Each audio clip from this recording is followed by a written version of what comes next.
Aksi Cawapres nomor urut 2 Gibran Rakabuming Raka saat debat Pilpres pada Selasa 12 Desember kemarin menuai sorotan dari berbagai pihak, satu diantaranya dari kubu lawan. Pasalnya, dia tampak memberikan semangat kepada para pendukungnya saat Capres Prabowo menjawab pertanyaan dari tim lawan.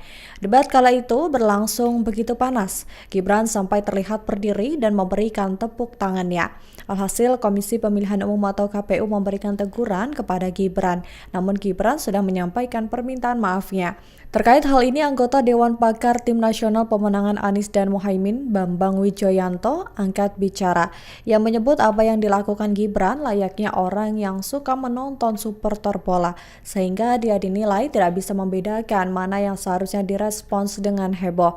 Hal itu disampaikan Bambang di Sekretariat Koalisi Perubahan Brawijaya Jakarta Selatan pada Kamis 14 Desember 2023.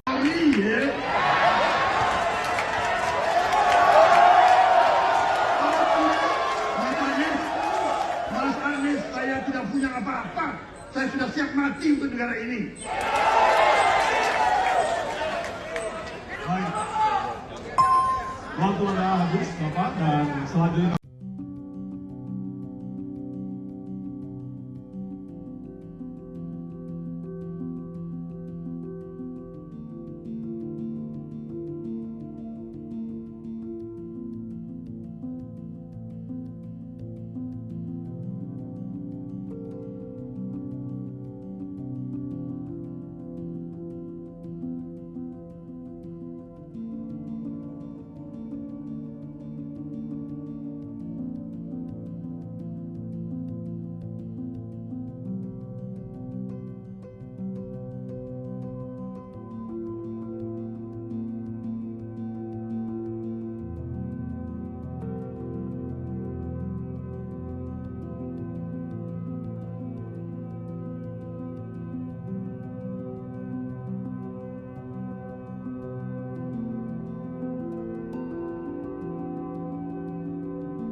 download Tribun X sekarang, menghadirkan lokal menjadi Indonesia.